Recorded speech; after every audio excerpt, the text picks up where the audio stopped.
Hello friends, अस्सलाम वालेकुम। मेरा नाम सैयद शहज़ाद है और मैं आपको अपने चैनल सैयद शहज़ाद में खुशामदीद करता हूँ। आज जो हम पढ़ने वाले हैं उसके अंदर जो रिव्यू होगा वो व्यू टैब है और व्यू टैब के अंदर जो कमांड्स हैं आज हम देखेंगे इनको।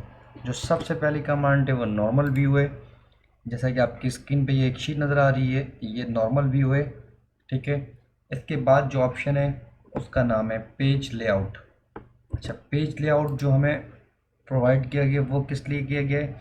इससे हमें पता लगता है कि जो हमारा कंटेंट है, जो हमारा डाटा है, वो कितने पेज तक एक्सपेंड हुआ है। आप ये देख सकते हैं कि मेरी स्क्रीन पे अभी जो डेटा आ रहा है वो left to right first page पे ये, लेकिन टॉप टू बॉटम देखें ये 2 पेज पे एक्सपेंड हुआ है, बल्कि 3 4 पेज पे एक्सपेंड हुआ है।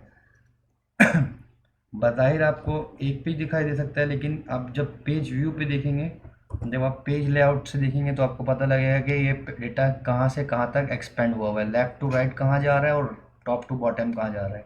लेफ़्ट टू राइट देखें, अगर आप देखते हैं ये लेफ़्ट टू राइट, ठीक है, ये मैं आपको एक बना के दिखाता हूँ। ये ग्रीन जो बनाया है मैंने सर्कल, राइट रेक्टेंगल, ये लेफ़्ट टू राइट शो कर रहा है। लेफ़्ट टू राइट में देखें, लेफ़्ट में डेटा है और राइट में डेटा एक्सपेंड नहीं हो रहा है। इट्स मीन कि लेफ़्ट टू राइट के हिसाब से तो आपका पेज डाटा जो है वो 1 पेज पे ही है, लेकिन जो टॉप टू बॉटम है, ठीक है, जो टॉप टू बॉटम है वो यहाँ से जो डाटा ये जो शो हो रहा है,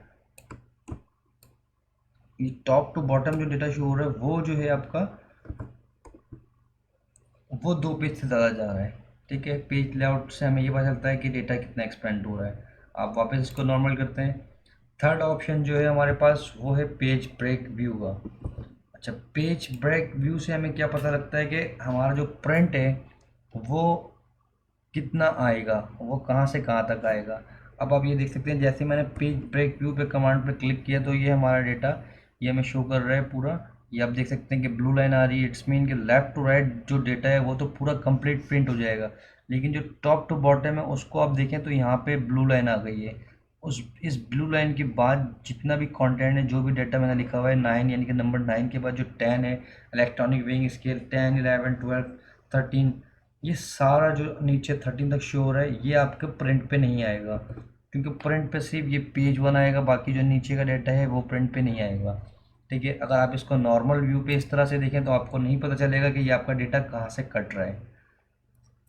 ये हमारा काम करता है पेज ब्रेक व्यू, जिससे हमें पता लगता है कि हमारा डेटा कितना प्रिंट में आएगा और कितना प्रिंट के पेज में नहीं आएगा। ठीक है। अच्छा, इसके बाद जो आपके पास फोर्थ ऑप्शन है वो है कस्टम व्यू। कस्टम व्यू एक पावरफुल कमांड है। अब मैं आपको इसके यूजेज बताता हूँ। कस्टम व्यूज़ क्या करता है कि आपके जो शीट है उसका आप अलग अलग तरीके से व्यूज़ बना सकते हैं। जैसा कि आप मेरी शीट पे देख रहे हैं तो यहाँ पे बहुत सारे डाटा है और हेडिंग्स लगी हुई हैं। अब मैं चाहता हूँ कुछ हेडिंग्स ऐसी हैं कि वो किसी को दिखाई ना दे। जैसे कि मैं अगर कोई हेडिंग अगर हाइड करना चाहता हूँ, जैसे ये एक है लिखा हुआ है, जैसे इसके ऊपर कैलिब्रेशन इंटरवल, ठीक है, और ये लिखा है नेक्स्ट ड्यू डेट, और ये लिखा है कैलिब्रेटेड बाय। अच्छा, अब मुझे करना क्या है कि ये डॉक्यूमेंट भी उसके सामने यही खोलना है और मैं चाहता हूँ कि ये 3 कॉलम्स ना दिखाई दें उसे। तो उसके लिए मैं क्या करूँ? अब मैं आपको ये कस्टम व्यूज़ बना के दिखाता हूँ। पहला मैं व्यू बनाता हूँ, ठीक है।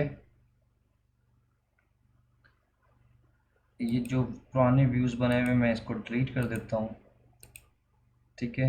पुराने व्यूज़ सारे डिलीट कर दिए मैंने। अब मैं न्यू व्यू बनाता हूँ आपके लिए। अब इस व्यू का ये कहता है कि आप अपने व्यू का नाम रखें, ठीक है। तो मैं व्यू का नाम रखता हूँ रिज़ल्ट ज़ीरो के नाम से, रिज़ल्ट ज़ीरो। यानी कि ये हमारा पहला व्यू हो गया। ये वो व्यू हो गया कि हमारी जो शीट है एक्सेल की ये पूरी नज़र आ रही है। ये रिज़ल्ट व्यू हो गया, 1 हो गया। अच्छा, अब मैं क्या करता हूँ कि ये जो येलो है लोकेशन और आईडी की, इन दोनों को मैं क्या करता हूँ, इन दोनों पर क्लिक करता हूँ और यहाँ से मैं करता हूँ हाइड। ठीक है, ये दो मैंने जो है कॉलम आपके हाइड कर दिए। जैसे ही मैं ये 2 कॉलम हाइड करता हूँ, अब मैं एक और व्यू बनाता हूँ कस्टम व्यू की मदद से। इसका नाम ऐड क्लिक करता हूँ और इसका नाम रखता हूँ रिज़ल्ट 1। यानी कि अब जो रिज़ल्ट 1 वाला व्यू है उसके अंदर जो 2 कॉलम मैंने येलो मार्क्स हाईलाइट हुए हुए थे उसको मैंने हाइड कर दिया है। मैं एक और कस्टम व्यू बनाता हूँ जिसपे मैं ये रेंज और लिस्ट, ठीक है, रेंज नंबर के रेंज और लिस्ट को छोड़ते हैं। रिमार्क्स, ये जो लास्ट वाला कॉलम है रिमार्क्स, इसको मैं करता हूँ हाइड, ठीक है, ये मैंने कर दिया हाइड। और अब मैं एक और कस्टम व्यू बनाता हूँ, इसका नाम रखता हूँ रिजल्ट 2। अच्छा, अब ये मैं खड़ा हूँ रिजल्ट 2 के ऊपर, ठीक है। जब मैं रिजल्ट 2 खोलूँगा तो मुझे रिजल्ट 2 में ना ही ये रिमार्क्स वाला कॉलम नज़र आएगा और ना ही वो जो दो येलो मार्क्स थे जिस जो हाईलाइटेड थे कॉलम, वो भी नज़र नहीं आएंगे। अच्छा, अब मैं जैसे अपना काम करना चाहता हूँ, मैं कुछ भी काम वगैरह करता हूँ या किसी से कोई डाटा मैंने छुपाया हुआ तो मैंने ये काम कर लिया, अब जब वो चला जाता है या मुझे उसके ऊपर काम करना है तो मैं अपने कस्टम व्यू को वन बाय वन चेक कर सकता हूँ। जैसे मैं रिजल्ट 1 पे क्लिक करता हूँ तो रिजल्ट 1 पे क्लिक करने से मुझे क्या मिल जाता है, रिमार्क्स का ऑप्शन आ जाता है। जैसे ही मैं कस्टम व्यू जो है कहता हूँ कि भाई जो हमारा ज़ीरो था, मतलब जो फर्स्ट व्यू था इसके अंदर सारे कॉलम्स थे, वो वाला शो करो, उस पर क्लिक करके शो करता हूँ तो ये सारे कॉलम्स जैसी हमारी शीट थी पूरी शीट नज़र आ जाती है लोकेशन, आईडी और रिमार्क्स के साथ। अब मैं चाहता हूँ कि लोकेशन भी ना नज़र आए और आईडी वाला कॉलम भी नज़र ना आए और ये रिमार्क्स वाला कॉलम भी ना नज़र आए, तो इसके लिए जो हमारे पास कस्टम व्यू बना हुआ है वो हमारे पास कस्टम व्यू बना हुआ है रिजल्ट 2 के नाम से। जैसे ही मैं रिजल्ट 2 पे क्लिक करूँगा तो ये आप देख सकते हैं मेरी स्क्रीन पे ये जो लिखा हुआ आ रहा है लोकेशन, आईडी और ये रिमार्क्स, ये तीनों कॉलम हाइड हो जाएंगे। अब ये देख सकते हैं कि मेरे ये तीनों कॉलम हाइड हो गए। ये हाइड हो गए लेकिन डाटा इसका डिलीट नहीं हुआ है, ऐसा नहीं कि आप समझें कि डाटा डिलीट हो गया। ठीक हो गया, अब मैं इसको वापस से ज़ीरो पे कर लेता हूँ। अच्छा, इसके बाद जो हमारे पास चौथा ऑप्शन है वो है फुल स्क्रीन का।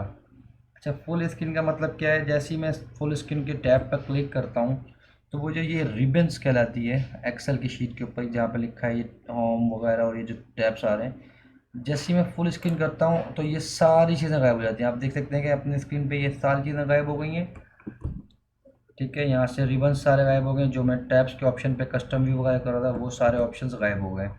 अच्छा, इसको वापस लाने के लिए आप या तो अपने कीबोर्ड के बटन से एस्केप का बटन प्रेस प्रेस कर सकते हैं, या तो आप यहाँ से ये जो मैक्सिमाइज हो गया है इसको मैक्सिमाइज पे क्लिक करें रिस्टोर पे, ठीक है। जैसे ही रिस्टोर पे क्लिक करेंगे तो आप दोबारा इसको मैक्सिमाइज एक्सपेंड करेंगे, आपके पास ये रिबन्स आ जाएंगी। अच्छा, इसके बाद जो चार ऑप्शन है आपके स्क्रीन पे ये है ग्रिड लाइंस।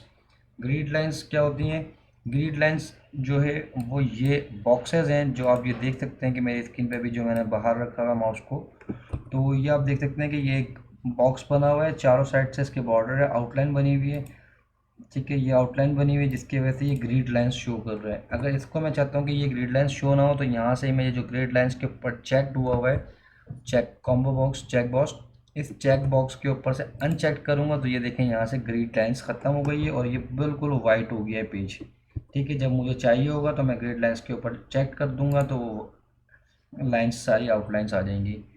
अच्छा, इसके बाद जो हमारे पास ऑप्शन है वो क्या है, ये है फार्मूला बार। फार्मूला बार क्या कहलाता है, ये जो formula bar F of x लिखा है ये कहलाता है पूरा फार्मूला बार। अगर चाहते हैं आपकी आपकी शीट पे नज़र ना आए तो आप इस फार्मूले बार के ऊपर से अनचेक कर दें तो ये फार्मूला बार देखें आप गायब हो गया। आप चाहते हैं ये फार्मूला बार देखना तो आप इसको फार्मूला बार लोग काम करते वक्त ये फार्मूला बार को हाइड कर देते हैं। अब आपके पास शीट आती है और आप चाहते हैं कि यार मैं फार्मूला बार ढूंढूं तो आपको ज़्यादा ढूंढने की जरूरत नहीं पड़ेगी, आप व्यू के टैब में आए और यहाँ से फार्मूले बार के चेक जो अनचेक्ड हुआ है उसको चेक कर दें, आपके सामने फार्मूला बार की स्क्रीन आ जाएगी। के बाद नंबर थर्ड है क्या, हेडिंग्स। हेडिंग्स क्या होती हैं, जैसा कि ये आप देख रहे हैं ए बी सी ये लिखा है और लेफ्ट साइड पे टॉप टू बॉटम किया जा रही है 1 2 3 की सीरियल, ये कहलाती हैं हेडिंग्स। आप अगर चाहते हैं कि आपकी स्क्रीन पे ये हेडिंग्स नज़र ना आए, सिर्फ ये सेल्स नज़र आए, तो आप इस हेडिंग्स के ऊपर से अनचेक कर दें। ये देखें आपकी स्क्रीन के ऊपर से क्या हुआ, ए बी सी भी गायब हो गया ऊपर टॉप पे और लेफ्ट साइड पे 1 2 3 की जो सीरियल थी वो भी गायब हो गई। और किसी बच्चे से भी अगर गायब हो जाए तो आप इसको हेडिंग्स के ऊपर चेक लगा के इसको वापस ला सकते हैं। इसके बाद आपके पास जूम ऑप्शन। अच्छा, जूम ऑप्शन जो है वो इसलिए है कि आप अपनी स्क्रीन को जो आपकी ये एक्सेल की शीट है इसको अपने मुताबिक आप जूम जितना करना चाहें कर सकते हैं, या जूम इन कर लें या जूम आउट कर लें। तो मैं आपको इसकी रेंज दिखाता हूँ। जैसे ही आपने जूम के उस पे बटन पे क्लिक करना है तो आपके सामने ये जूम का एक टैब खुल जाएगा। इसके अंदर जो मैग्नीफिकेशन है वो 200% है, 100% है, 75% है, 50% है, 25% है, फिट सिलेक्शन और कस्टम है। अच्छा, अभी जैसे मेरी स्क्रीन जो है वो 100% के ऊपर है तो बिल्कुल नॉर्मल व्यू कर रहा है। अब ये देखें एक्सेल की शीट बिल्कुल नॉर्मल व्यू कर रही है। अब जैसे ही मैं इसको 200% करता हूँ तो ये थोड़ी सी एक्सेल की शीट क्या हो जाएगी, जूम तो हो जाएगी और ये ऊपर की साइड पे आ जाएगी। कुछ कॉलम्स कट जाएंगे और कुछ रॉस कट जाएंगी जो आपको सिर्फ थोड़ी बहुत चीज़ें नज़र आएंगी। और अगर इसका व्यू और बढ़ा दूँ तो और ज़्यादा हो जाएगा, और अगर मैं बिल्कुल कम कर दूँ 25% पे ले जाऊँ तो ये इसका डाटा जो इतना छोटा हो जाएगा, जूम इतना आउट हो गया है कि बिल्कुल भी नज़र नहीं आएगा और विजिबल नहीं होगा आपके पढ़ने के लिए। तो 100% जो जूम है वो बेस्ट होता है, इसीलिए एक्सेल की शीट पे ज़्यादातर जब आप ओपन करेंगे नई शीट तो ये 100% पे ही ओपन होती है।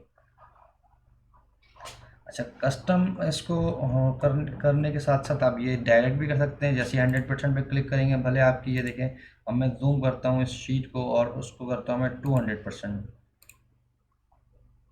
200% करता हूँ। अब ये देखें ये शीट क्या हो गई है, 200% हो गई है जूम। अब मैं इसको चाहता हूँ कि भाई जूम 100% कर दूँ, और वहाँ से मैं दोबारा यहाँ पे जूम पे जाऊँ और वहाँ 100% लिखूँ। इससे बेहतर है मैं इस जूम 100% पे क्लिक करूँगा तो क्या होता है कि आपकी जो स्क्रीन है वो वापस से जूम 100% के ऊपर आ जाएगी। ठीक हो गया। उसके बाद जो ऑप्शन है आपके पास ये जूम टू सिलेक्शन, मतलब सेलेक्टेड एरिया को जूम करना आप चाहते हैं। जैसे मैं अभी सीरियल नंबर, आइटम डिस्क्रिप्शन और टेम्परेचर कंट्रोलर, ये दो रोज और दो कॉलम्स को करना चाहता हूँ जैसे कि, तो मैं इसको जूम टू सिलेक्शन करता हूँ। अब ये देखिए मेरी स्क्रीन पे पूरी स्क्रीन के ऊपर यही सिर्फ दो रोज आ रही नजर, कॉलम्स नज़र आ रहे हैं, ए बी के, जिसके serial number, serial reference number heading है और आइटम डिस्क्रिप्शन हेडिंग है, नीचे आइटम का नाम लिखा है। ये एक जूम मैंने किया है तो इसलिए यही जूम नज़र आ रहा है। इसको आप जूम बैक कर लें नॉर्मल 100%। आई होप कि आपको ये चीज़ें समझ में आई होगी। हम इंशाल्लाह मिलते हैं नेक्स्ट वीडियो सीरीज़ में टैब की, तो उसके आगे जो टैब्स के बटन है हम इंशाल्लाह उसमें देखेंगे। Thank you so much. अगर आपको ये मेरी वीडियो पसंद आई तो प्लीज़ लाइक करें और सेकंड वीडियो को देखना बिल्कुल ना भूलें। अल्लाह हाफिज़।